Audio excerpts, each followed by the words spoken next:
We're looking at the heartbeat behind the rules. Now, we've got a bit of a moody storm cloud aesthetic going on for our title today, and it kind of fits perfectly. Because at first glance, Deuteronomy chapter 24 can feel a bit heavy. I mean, it seems like this random, totally disconnected list of ancient laws about marriage and loans and farm workers. But stick with me here, because there's actually a beautiful, deeply relevant message hiding just beneath the surface. So, you might be wondering, why do these ancient rules even matter today? Honestly, it's so easy to look at a dusty list of laws about ancient farming and just assume they've completely expired for us.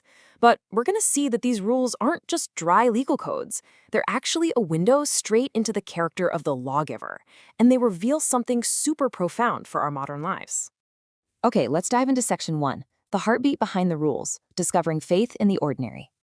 If we really want to understand this chapter, we have to slow down, look past the rigid exterior of the text, and listen for God's compassionate heartbeat. We're meant to see a really stark contrast here.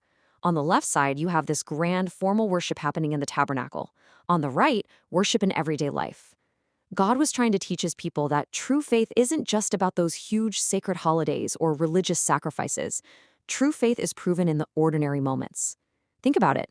The way we treat our spouses, our employees, the poor, or even the strangers we just pass on the street, that actually says just as much, if not way more, about the God we worship than any formal religious practice.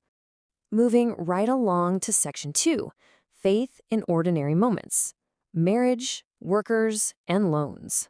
Let's look at how this compassion actually played out practically in ancient Israel, starting with a command that is just incredibly tender.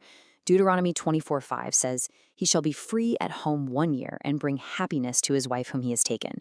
Just think about that for a second. Ancient nations absolutely relied on every single able-bodied man for military defense. It was essential for survival. Yet the creator of the universe literally prioritized the joy of a newlywed couple over military service. Before Guy was ever called to serve his nation, he was called to faithfully love and care for his wife. It's a beautiful glimpse into God's heart, showing us that our first area to show love begins right at home. And this compassion didn't stop at the front door. It went straight into the workplace. Picture the daily reality of an ancient laborer for a moment. You're working out under the scorching hot sun from dawn till dusk, and you return home utterly exhausted. God explicitly commanded that this worker receive their wages before sunset. Why? Because they live day to day. If an employer held back that money even for a single night, that poor worker's family might literally go hungry. God was making absolutely sure that the ordinary, everyday worker, the person society so often just ignores, was seen and fiercely cared for. This sets up such a fascinating tension between the world's way of doing things, which is all about insisting on our personal rights, and God's way, which prioritizes remembering mercy. The law of the pledged cloak is a brilliant illustration of this. Say someone offered their only winter coat as collateral for a loan. Legally speaking, the lender had every right to just hold on to it. But God demanded that the cloak be returned before sunset. Why? So the poor man could actually sleep warmly through the freezing cold desert night. Even in the middle of justice and commerce taking place, compassion was never, ever to be forgotten. Which brings us to section 3, leaving room for generosity, the forgotten harvest. Let's head out into the fields of ancient Israel for a second. Imagine a farmer who's worked incredibly hard all season long and he's finally gathering up his crops. But as he's walking through his field, he realizes he missed a bundle of grain, or maybe some leftover olives on the tree, or a few stray grapes. Now, basic economics screams at him to go back and scrape up every last bit of profit, right? But God commanded that farmer to intentionally walk away from that dropped grain, leaving it specifically for the widow, the orphan, and the foreigner. God was telling his people to prioritize the absolute most vulnerable, overlooked people in society over their own bottom line. The takeaway here is absolutely profound. We must leave room for real generosity. Do not collect every blessing only for yourself. It's a huge challenge for our modern lives, isn't it? Sometimes we get so relentlessly focused on maximizing our own gains that we totally forget someone nearby might be desperately praying for provision.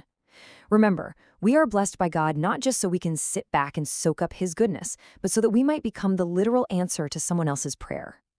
Let's dig a little deeper now into the climax of this chapter in section 4, the ultimate compassion of Christ, the why behind the law. So what's the core reason here? Why did God demand this level of radical, almost countercultural mercy? Well, it all traces right back to their history. Think about it. The Israelites were once slaves in Egypt. They had absolutely nothing. They were strangers themselves, completely oppressed and vulnerable. But then, they were redeemed, rescued purely by God's amazing grace. Because of that historical rescue, they were now commanded to show mercy to others. Moses hammers this point home over and over. Remember that you were slaves. Why care for the poor or the foreigner? Because you were once poor and foreigners yourselves. Their obedience was supposed to naturally flow from a deeply grateful heart that remembered God's grace. And you know what? This ancient history maps perfectly onto our own spiritual reality today. Just as the Israelites were rescued from physical slavery in Egypt, believers have been rescued from the spiritual slavery of sin. We deserve judgment, but God stepped in and showed us mercy. When we really remember what Christ has done for us, showing compassion to other people isn't this heavy, burdensome duty anymore. It transforms into a joyful, spontaneous response to His amazing love. We give mercy simply because mercy was received. And when we flip over to the New Testament, we see Jesus perfectly embodying this very heartbeat. Look at this list. He actively welcomed the people society rejected. He reached out and literally touched the leper. He defended the weak, cared for widows, and fed massive crowds of hungry people. Everywhere Jesus walked, people were coming face to face with the living, breathing compassion of God. He showed radical kindness to sinners, and of course, it all culminated in His ultimate act of compassion at the cross, giving His own life so that the rest of us could have eternal hope. This brings us to our final section.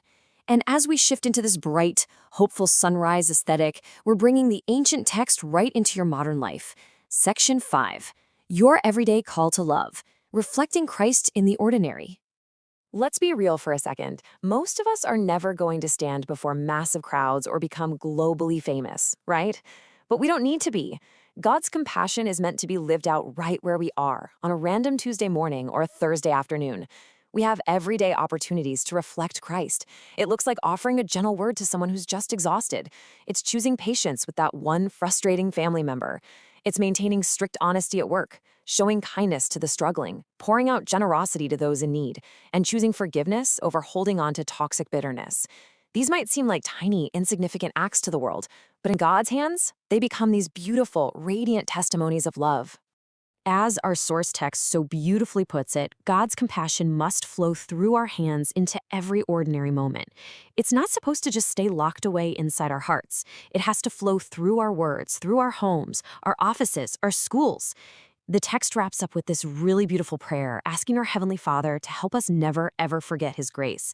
We're asking Him to fill our hearts so completely with His compassion that we can't help but reflect His kindness wherever He happens to lead us. I want to leave you with this final, really powerful question to chew on today. When people meet you, do they catch a glimpse of the compassion of Christ? It's a deeply challenging thought, isn't it? Well, I hope this explainer gave you some great insights and something meaningful to reflect on. If you enjoyed this, please go ahead and follow us and share this explainer with your friends and family so we can keep growing this amazing community.